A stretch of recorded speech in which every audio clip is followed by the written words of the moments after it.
وبركاته. إن الحمد لله نحمده ونستعينه ونستغفره ونعوذ بالله من شرور أنفسنا وسيئات أعمالنا. من يهده الله فلا مضل له ومن يضلله فلا هادي له. وأشهد أن لا إله إلا الله وحده لا شريك له.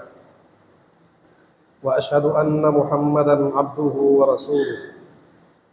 اللهم صل على محمد وعلى آل محمد كما صليت على إبراهيم وعلى آل إبراهيم إنك حميد مجيد.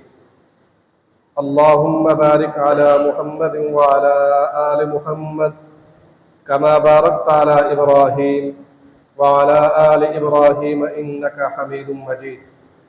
أما بعد فإن خير الحديث كتاب الله وخير الهدي هدي محمد صلى الله عليه وسلم وشر الأمور محدثاتها وكل محدثة بدعة وكل بدعة ضلالة وكل ضلالة في النار.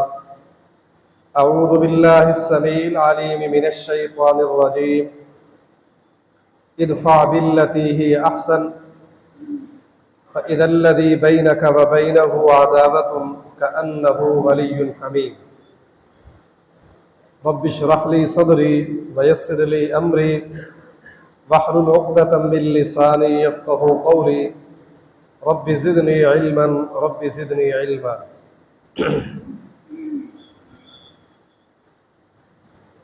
مختصر حمد و ثنا اور درود و سلام کے بعد اللہ رب العالمین سے دعا ہے کہ مجھے حق سچ بیان کرنے کے بعد ہم سب کو سننے سمجھنے کے بعد عمل کی بھی توفیق نصیب فرمائے. رسول اللہ صلی اللہ علیہ وسلم کا فرمان ہے لا تدخلون الجنة حتى تؤمنوا ولا تؤمنوا حتى تحابوا اولا ادلکم علی عمل اذا فعلتموه تحاببتم. فرمایا کہ تم اس وقت تک جنت میں داخل نہیں ہو سکو گے جب تک تم پکے اور سچے مومن نہ بن جاؤ. جب تک تم پکے اور سچے مومن نہیں بنو گے تب تک جنت میں داخل نہیں ہو سکتے. جنت میں داخلے کے لیے کامل ایمان ہونا یہ شرط ہے. ایمان مکمل ہوگا تو جنت ملے گی. اور آگے فرمایا کہ وَلَا تُؤْمِنُوا حَتَّى تَحَابُّوا، اور تمہارا ایمان اس وقت تک مکمل نہیں ہو سکتا جب تک تم آپس میں ایک دوسرے سے محبت کرنے والے نہ بن جاؤ. جب تک تم آپس میں اللہ کی رضا کے لیے ایک دوسرے سے محبت کرنے والے نہیں بنو گے تب تک تمہارا ایمان مکمل نہیں ہوگا. اور جب تک ایمان مکمل نہیں ہوگا تو جنت میں داخلہ بھی ممکن نہیں ہوگا. اس لیے جنت میں داخلے کے لیے کامل ایمان ہونا شرط ہے. اور ایمان کے کامل ہونے کے لیے انسان کا اپنے رب کی رضا کے لیے اپنے بھائی سے محبت کرنا بھی ضروری ہے. اور آگے فرمایا کہ اولا ادلکم علی عمل اذا فعلتموه تحاببتم، میں تمہیں ایک ایسا عمل نہ بتلاؤں کہ جس پر عمل کرنے سے تم آپس میں ایک دوسرے سے محبت کرنے والے بن جاؤ گے. ایک نسخہ ہے، ایک عمل ہے جسے آپ کرو گے تو تمہاری آپس میں محبت بڑھ جائے گی. تو فرمایا جی ہاں ضرور بتلائیے. تو آپ نے فرمایا کہ افشوا السلام بینکم، سلام کو عام کرو، سلام کو پھیلا دو،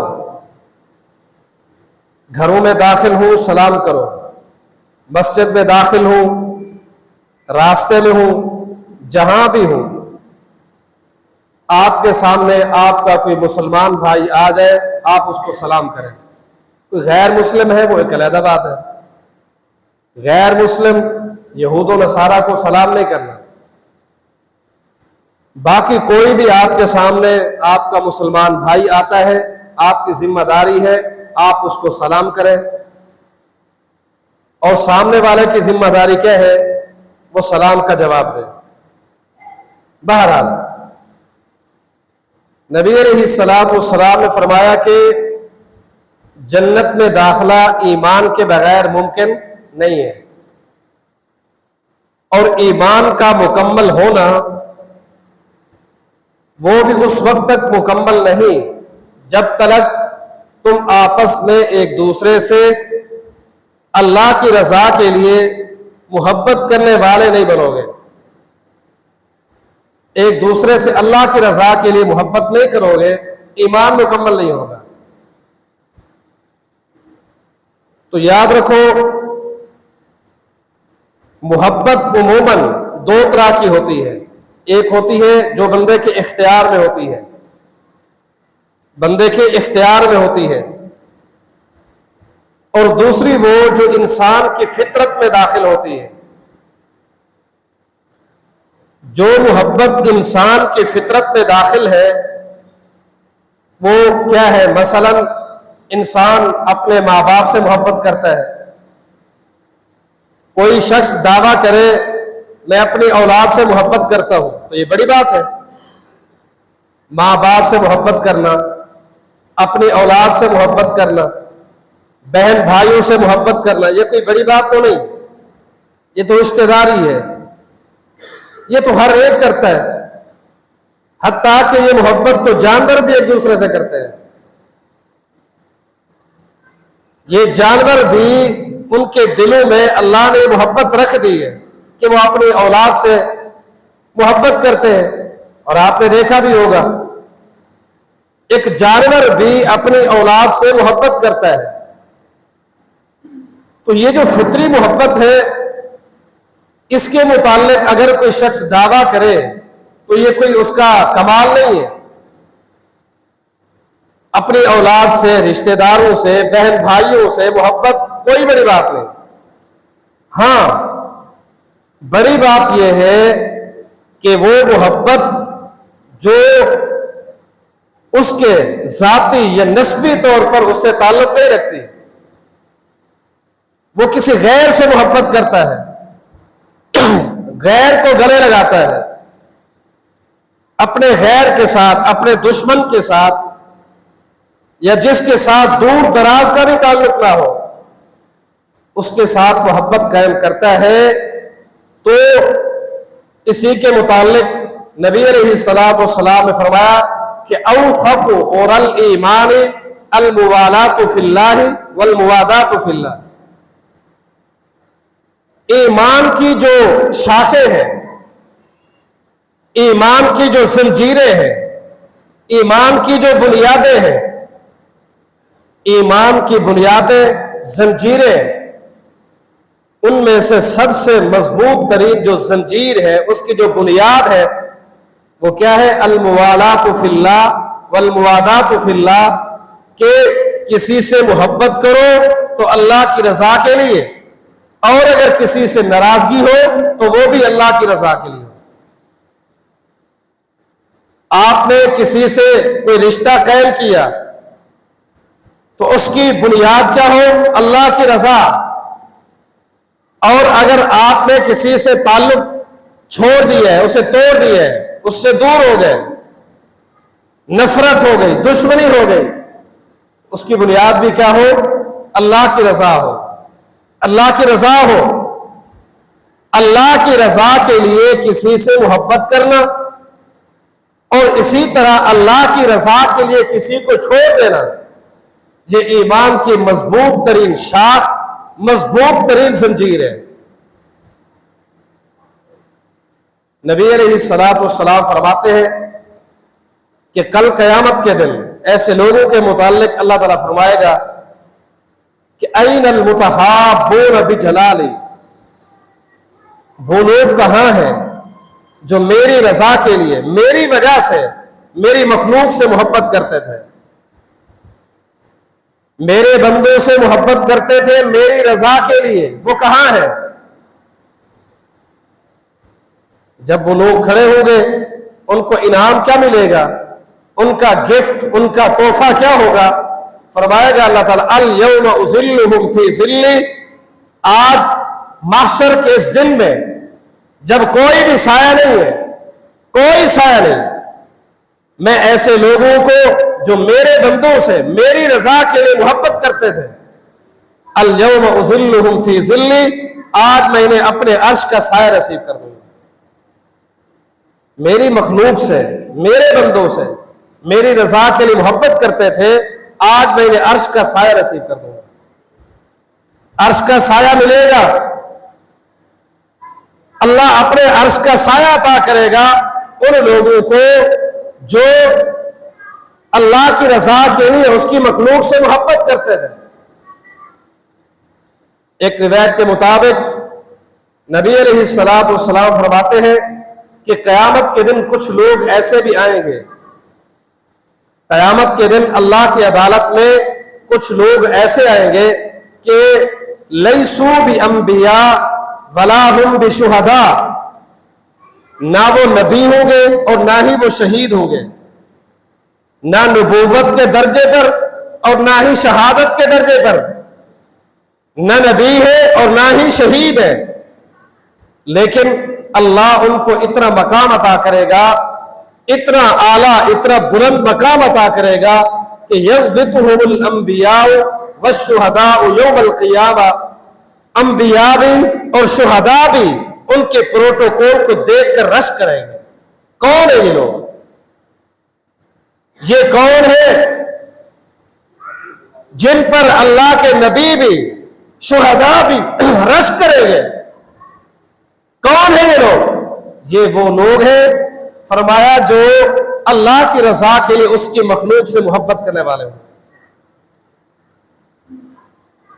سنن ابی داؤد کی ایک معروف حدیث ہے، نبی علیہ الصلوۃ والسلام فرماتے ہیں کہ ایک شخص اپنی بستی سے، اپنے شہر سے، اپنے گاؤں سے نکلا اگلے گاؤں، اگلے بستی، اگلے شہر میں اپنے کسی بھائی کو ملنے کے لیے، کسی دوست کو، کسی بھائی کو ملنے کے لیے گھر سے نکلتا ہے، آبادی سے باہر نکلتا ہے، تو فرمایا کہ فَأَرْصَدَ اللَّهُ عَلَى مَدْرَجَتِهِ مَلَكًا، اللہ تعالی اس کے راستے میں ایک فرشتے کو انسانی شکل میں کھڑا کر دیتا ہے۔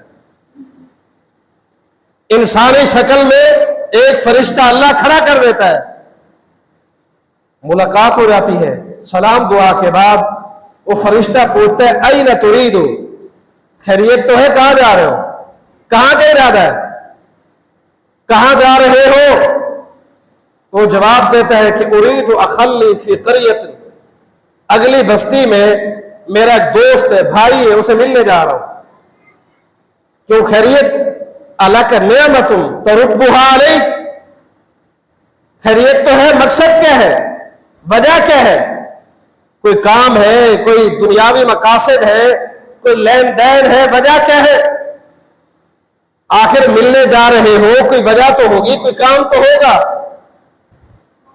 تو وہ بندہ جواب دیتا ہے غیر انی احببتہ للہ، مجھے اور کوئی کام نہیں سوائے اس کے کہ میں اپنے اس بھائی سے اپنے رب کی رضا کے لیے محبت کرتا ہوں۔ مجھے دنیاوی کوئی مقصد نہیں، کوئی کام نہیں، میرا بھائی ہے، میں اللہ رب العالمین کی رضا کے لیے اس سے محبت کرتا ہوں۔ اچھا، اللہ کی رضا کے لیے اس کے بندے سے محبت کرتے ہو؟ وہ فرشتہ جواب دیتا ہے کہ فَإِنِّي رَسُولُ اللَّهِ إِلَيْكَ، اگر تو اللہ کے بندے سے اللہ کی رضا کے لیے محبت کرتا ہے تو پھر سن لے، مجھے اللہ نے قاصد بنا کر بھیجا ہے، میں پیغام لے کر قاصد کی حیثیت سے تیرے پاس آیا ہوں، پیغام کیا ہے کہ فَإِنَّ اللَّهَ قَدْ أَحَبَّكَ، اگر تو اللہ کے بندے سے اس کی رضا کے لیے محبت کرتا ہے تو وہ بھی تجھ سے محبت کرتا ہے۔ اگر اللہ کے بندے سے اسی کی رضا کے لیے محبت کرتا ہے تو وہ بھی اللہ تجھ سے محبت کرتا ہے۔ تو بہرحال یہ کسی اپنے بھائی سے، دوست سے، محلے دار سے محبت رکھو اللہ کی رضا کے لیے، کوئی دنیاوی مقصد نہ ہو، کوئی غرض، کوئی لالچ مقصود نہ ہو، صرف اللہ کی رضا کے لیے۔ جب اس کے بندوں سے محبت کرو گے تو اللہ بھی محبت کرے گا۔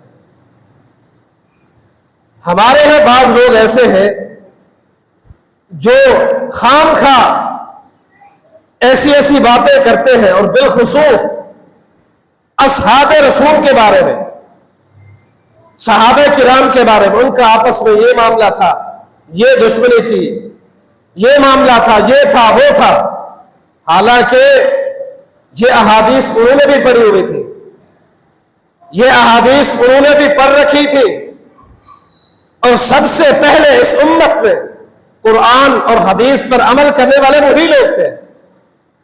اگر انہوں نے عمل نہیں کیا تو پھر کرے گا کون؟ انہوں نے پڑھا ہے، عمل کیا ہے، جس کی زندہ مثال ہے، آج بھی دھرتی میں موجود ہے۔ بطور مثال کہ اس امت کا سب سے اولین طبقہ جنہیں ہم صحابہ کے نام سے یاد کرتے ہیں، ان کی آپس میں کتنی محبتیں تھیں، کتنے تعلقات تھے، اور کس قدر مضبوط تھے، اس کی مثالیں تو دنیا میں موجود ہیں۔ لیکن قرآن نے بھی نقشہ بیان کیا، فرمایا کہ محمد الرسول اللہ والذین معہ اشداء علی الکفار رحماء بینہم، وہ دشمن کے خلاف بڑے سخت تھے، بڑے سخت دل تھے، لیکن رحماء بینہم، آپس میں بڑے رحیم و کریم تھے، بڑے ہی شفیق تھے، بڑی ہی محبت کرنے والے تھے۔ تو ان کی محبت کی چند مثالیں آپ کے سامنے رکھنے لگا۔ خلفائے راشدین رضوان اللہ علیہم اجمعین، 4 خلفاء، ابوبکر صدیق، عمر بن خطاب، عثمان بن عفان اور علی بن ابی طالب رضی اللہ تعالی عنہم، ان کی اہل بیت کے ساتھ اور بالخصوص رسول اللہ صلی اللہ علیہ وسلم کے ساتھ کتنی محبت تھی کہ انہوں نے اپنے رشتے کس قدر جوڑے یا کس قدر تعلقات کو مضبوط کیا، تو اس کی مثالیں آپ کے سامنے حاضر ہیں۔ سب سے پہلے خلیفہ اول، خلیفہ راشد حضرت ابوبکر صدیق رضی اللہ تعالی عنہ، یہ رسول اللہ صلی اللہ علیہ وسلم کے کیا لگتے ہیں؟ نبی علیہ الصلوۃ والسلام کے کیا لگتے ہیں؟ یہ پہلے خلیفہ ابوبکر صدیق، کیونکہ ان کی بیٹی سیدہ عائشہ رضی اللہ تعالی عنہا نبی علیہ الصلوۃ والسلام کی بیوی ہے، ہماری ماں ہے، ام المومنین ہے، ہماری ماں ہے، پاک پیغمبر علیہ الصلوۃ والسلام کی بیوی ہے۔ تو ابوبکر صدیق رضی اللہ عنہ وہ نبی علیہ الصلوۃ والسلام کے کیا لگیں گے؟ اور جس کی بیٹی پیغمبر کے گھر میں ہو وہ پیغمبر کا کیا لگے گا؟ وہ سسر ہے، اور سسر کا مقام باپ کا مقام ہے، سسر کا مقام باپ کا مقام ہے۔ اور تھوڑا سا آگے چل کر اگر دوسرے خلیفہ راشد حضرت عمر بن خطاب رضی اللہ عنہ کو دیکھتے ہیں تو ان کا پہلا رشتہ اسی طرح کا ہے کہ ان کی بیٹی سیدہ حفصہ رضی اللہ تعالی عنہا، امیر المومنین عمر بن خطاب کی بیٹی سیدہ حفصہ، یہ جب بیوہ ہوئی، ان کے شوہر نے وفات پائی، بیوہ ہونے کے بعد نبی علیہ السلام نے پیغام بھیجا، شادی ہو گئی، تو عمر بن خطاب بھی نبی علیہ السلام کے کیا لگے؟ سسر لگے نا، کیونکہ عمر بن خطاب کی بیٹی اللہ کے پیغمبر کے گھر میں ہے، ام المومنین ہے، ہماری ماں ہے۔ جب اللہ کے پیغمبر کی زوجہ ہے تو جس کی بیٹی کسی کے گھر میں ہو وہ سسر ہے، اور سسر کا مقام، سسر کا درجہ وہ باپ کا درجہ ہے۔ ایک رشتہ یہ ہے، اور دوسرا رشتہ کیا ہے کہ حضرت عمر بن خطاب رضی اللہ تعالی عنہ نے اس اہل بیت کے ساتھ ایک اور رشتہ بھی قائم کیا ہے، ایک اور تعلق بھی جوڑا ہے، اور وہ رشتہ اور تعلق کیا ہے؟ سیدہ فاطمہ رضی اللہ تعالی عنہا کے بطن سے حضرت علی کی بیٹی ہے، حضرت علی رضی اللہ تعالی عنہ کی بیٹی سیدہ فاطمہ کے بطن سے، نام ہے ام کلثوم رضی اللہ تعالی عنہا۔ نبی علیہ السلام کی کیا لگتی ہے؟ آپ کی نواسی لگتی ہے، کیونکہ فاطمہ کی بیٹی ہے رضی اللہ عنہا۔ نبی علیہ السلام کی نواسی سیدہ فاطمہ کے بطن سے علی بن ابی طالب کی بیٹی جب یہ جوان ہوئی تو امیر المومنین عمر بن خطاب رضی اللہ عنہ نے پیغام بھیجا، رشتے کے لیے، شادی کے لیے پیغام بھیجا۔ شادی ہو گئی، شادی ہو جانے کے بعد جب پوچھا گیا کہ آپ کی عمر اتنا ہے، آپ کو شادی کی ضرورت ہی کیا تھی، تو جواب دیا تھا میں نے شادی صرف اس وجہ سے کی ہے کہ نبی علیہ السلام سے سنا تھا، آپ نے فرمایا تھا کہ کل نسب و سبب منقطع یوم القیامہ، کہ قیامت کے دن کسی کو کوئی نسب نامہ کام نہیں دے گا، کون کسی کا رشتہ دار ہے، کون کسی کا تعلق دار ہے، قیامت کے دن یہ نسب نامہ نہیں چلے گا۔ ہاں اگر چلے گا تو الا نسبی و سببی، جس کا میرے ساتھ تعلق ہوگا چاہے نسبی طور پر یا سببی طور پر، وہ رشتے دنیا میں بھی باقی رہیں گے اور آخرت میں بھی باقی رہیں گے۔ تو ایک تو میرا اللہ کے پیغمبر کے ساتھ رشتہ موجود ہے کہ میری بیٹی نبی علیہ السلام کی زوجہ ہے۔ اب دوسرا رشتہ کیا ہوا؟ نبی علیہ السلام کی نواسی علی بن ابی طالب کی بیٹی سیدہ فاطمہ کے بطن سے وہ میری زوجہ ہے، ایک اور رشتہ بھی قائم ہو گیا۔ اور اسی ام کلثوم کے بطن سے حضرت عمر بن خطاب رضی اللہ عنہ کو اللہ تعالیٰ نے اولاد دی، اولاد نصیب ہوئی، ایک بیٹا اور ایک بیٹی۔ بیٹے کا نام زید ہے اور بیٹی کا نام رقیہ ہے، بیٹے کا نام زید اور بیٹی کا نام رقیہ۔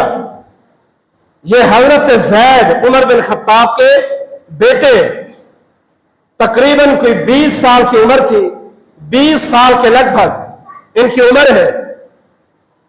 کہیں جا رہے تھے، شہر سے باہر نکلے، دشمن نے حملہ کیا، وفات پا جاتا ہے، فوت ہو گئے۔ صبح کی نماز کا وقت تھا اور ان کی عمر تقریباً 20 سال ہے، صبح کے وقت حملہ ہوا، وفات پا گئے۔ ان کی والدہ ام کلثوم کو علم ہوا، پتہ چلا کہ میرا بیٹا وفات پا گیا ہے۔ اپنے بیٹے کی لاش پر پہنچی تو فرمانے لگی یہ صبح کی نماز کا وقت میرے لیے بڑا المناک ہے، یہ صبح کا وقت میرے لیے بڑا ہی دردناک وقت ہے۔ اس صبح کے وقت میں مجھے کئی تکلیفیں پہنچ چکی ہیں۔ کون سی تکلیف؟ فرمایا کہ میرا خاوند عمر بن خطاب رضی اللہ تعالی عنہ صبح کی نماز کے لیے مسجد نبوی میں مصلی امامت میں کھڑے تھے، دشمن نے حملہ کیا، شہید ہو گئے۔ کون سا وقت تھا؟ صبح کی نماز کا۔ پھر ان کے بعد میرے ابا حضرت علی رضی اللہ تعالی عنہ وہ بھی صبح کی نماز پڑھانے کے لیے گھر سے نکلے، مسجد میں نہیں پہنچے تھے، دشمن نے وار کیا، حملہ کیا، وہ بھی شہید ہو گئے۔ صبح کا وقت، میرے شوہر کی وفات کا وقت صبح کا وقت ہے، اور میرے والد کی وفات کا وقت بھی صبح کا وقت ہے، اور آج میرے بیٹے کی وفات کا وقت تو وہ بھی صبح کا وقت ہے۔ کتنا درد ہوا ہوگا، کتنا غم، کتنا افسوس کہ تاب نہ لا کر خود بھی اسی صبح کے وقت میں وفات پا جاتی ہے۔ خامد کا انتقال بھی صبح کی نماز کے وقت، اور باپ کی وفات کا وقت صبح کی نماز کا، بیٹے کا انتقال ہوا تو صبح کے وقت، ماں کا انتقال ہوا تو تب بھی صبح کی نماز کا وقت ہے۔ بہرحال یہ حضرت زید عمر بن خطاب رضی اللہ تعالی عنہ کے بیٹے ہیں، اور علی بن ابی طالب رضی اللہ تعالی عنہ کے نواسے لگتے ہیں۔ رشتہ داری ہے نا، تعلقات ہے۔ وجہ کیا ہے؟ اگر نفرت ہوتی، کوئی بغض ہوتا، کوئی ناراضگی ہوتی تو رشتے کیوں ہوتے؟ آگے چل کر حضرت عثمان غنی رضی اللہ تعالی عنہ، ان کا نبی علیہ السلام کے ساتھ دوہرا رشتہ ہے۔ آپ کی دو بیٹیاں یکے بعد دیگرے، پہلی بیٹی سیدہ رقیہ رضی اللہ تعالی عنہ حضرت عثمان کے گھر ہے، اور بدر کے موقع پر وفات پا جاتی ہے۔ آپ غزوہ بدر کے سلسلے میں مدینہ سے باہر تھے، واپس آئے تو اطلاع ملی کہ میری بیٹی عثمان بن عفان کی بیوی وفات پا چکی ہے۔ تو وہ غم میں مبتلا تھے، پریشان تھے کہ اللہ کے پیغمبر کے ساتھ میرا ایک تعلق تھا، رشتہ تھا، آپ کی بیٹی میرے گھر میں ہے، ظاہر بات ہے دکھ ہے، تکلیف ہے۔ تو آپ نے فرمایا عثمان پریشان نہ ہو، میں اپنی دوسری بیٹی ام کلثوم بھی آپ کو نکاح میں دیتا ہوں۔ یہی وجہ ہے کہ انہیں ذوالنورین کے لقب سے پکارا جاتا ہے۔ ذوالنورین تو دوہرے داماد ہے رسول اللہ صلی اللہ علیہ وسلم کے، حضرت عثمان غنی رضی اللہ عنہ۔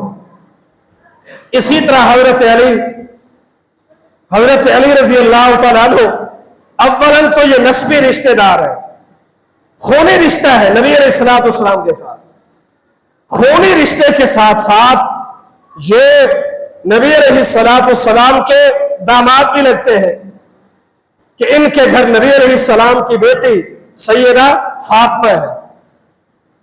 اور عجیب بات تو یہ ہے کہ بنو امیہ سے تعلق رکھنے والی، بنو امیہ، خاندان بنو امیہ سے تعلق رکھنے والی ایک خاتون جس کا نام امامہ ہے، ابو العاص کی بیٹی ہے، نبی علیہ السلام کی نواسی ہے، سیدہ زینب کے بدن سے، امامہ بنت ابی العاص رضی اللہ تعالیٰ عنہ۔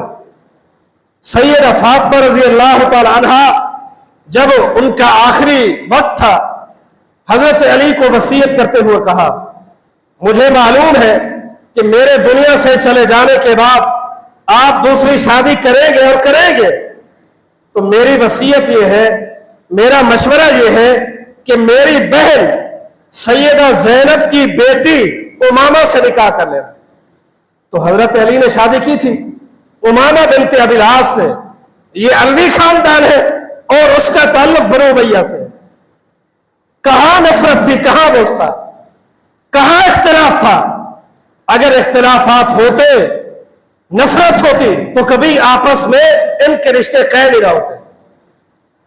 تھوڑا سا پیچھے ہٹ کر تاریخ میں ہمیں خاتون ملتی ہے جن کا نام ہے اسماء بنت امیس۔ اسماء بنت امیس رضی اللہ تعالی عنہ بڑی جلیل القدر خواتین میں سے ہے۔ بڑا ان کو اللہ نے علم دیا ہے، بڑا علم۔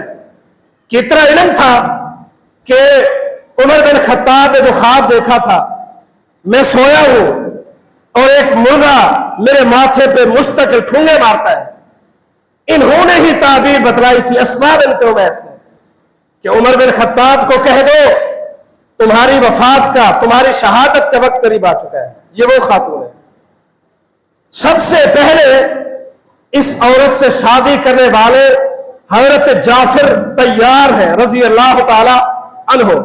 یہ جعفر طیار کون ہے؟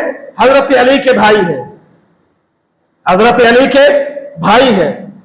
جعفر طیار کی بیوی ہے اور نام کیا ہے؟ اسماء بنت امیس، اسماء بنت امیس رضی اللہ تعالی عنہا۔ جنگ موتا کے موقع پر، جنگ موتا میں حضرت جعفر شہید ہو جاتے ہیں، حضرت جعفر شہید ہو جاتے ہیں۔ حضرت جعفر کی شہادت کے بعد، عدت گزرنے کے بعد، اسی اسماء بنت امیس جو کہ حضرت علی کی کیا لگتی ہے؟ بھابھی، حضرت علی کی بھابھی ہے، سگی بھابھی ہے۔ حضرت علی رضی اللہ عنہ نے اپنی اس بھابھی کا نکاح ابو بکر صدیق سے کرا دیا تھا، ابو بکر صدیق کے ساتھ شادی ہو گئی۔ اور پھر حضرت ابو بکر صدیق کی وفات کے بعد پھر اسی اسماء بنت امیس سے شادی کرنے والے، نکاح کرنے والے خود حضرت علی ہے رضی اللہ تعالی عنہ۔ سوال یہ ہے کہ حضرت علی رضی اللہ تعالی عنہ اگر شادی کے خواہش مند تھے اور شادی کی بھی ہے، کرنے بھی تھے، تو ڈائریکٹ کر لیتے۔ بھائی کی شہادت کے بعد جب بھائی حضرت جعفر شہید ہوئے جنگ موتا کے مقام پر، تو اپنی بیوہ بھابھی سے اسی وقت شادی کر لیتے۔ پہلے ابو بکر صدیق کے ساتھ شادی کیوں کی ہے؟ پھر ان کی وفات کے بعد اپنی ساتنہ بھابھی سے خود نکاح کیا۔ تو بہرحال یہ سارے رشتے، ان رشتوں کا قائم ہونا، ان کا وجود، یہ کس بات کی دلیل ہے؟